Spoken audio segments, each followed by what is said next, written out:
আমি দেখাবো। আমি প্রথমে একটি পাইপ নিয়ে নিলাম আর হচ্ছে 1 বোতল পানি নিয়ে নিলাম।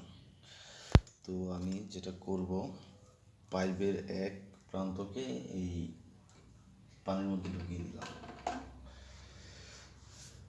আরেক মাথা দিয়ে আমি পানিটা টান দিলাম।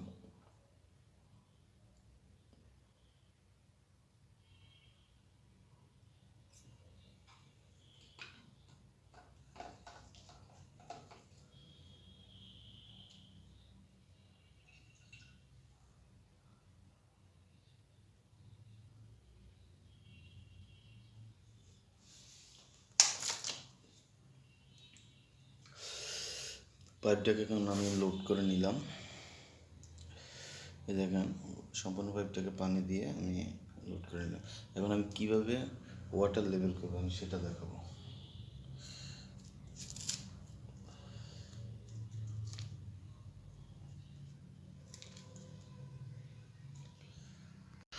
আমরা সম্পূর্ণ পাইপটিকে দেওয়ালে ঝুলিয়ে নিলাম, পাইপের 2 প্রান্তকে মাঝখান টাইপ দিয়ে দেওয়ালে আটকিয়ে দিলাম এবং পানি লোড করে আমরা দেখতে পাচ্ছি পানিটা এখানে এসে স্থির হয়েছে, আর এই পাইপের পানিটা এখানে এসে স্থির হয়েছে। তাহলে আমরা সুন্দর একটা ওয়াটার লেভেল পেয়ে গেলাম।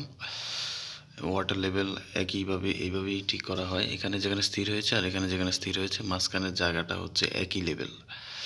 হ্যাঁ, মানে ফ্লোর থেকে একই লেভেল, মানে আমার এই টেবিলের টপ থেকে এখানে একই লেভেল, বা ফ্লোর থেকে আমাদের এখানে যেখানে পানি স্থির হয়েছে আর এখানে যেখানে পানি স্থির হয়েছে মাঝখানের জায়গাটা হচ্ছে একই লেভেল।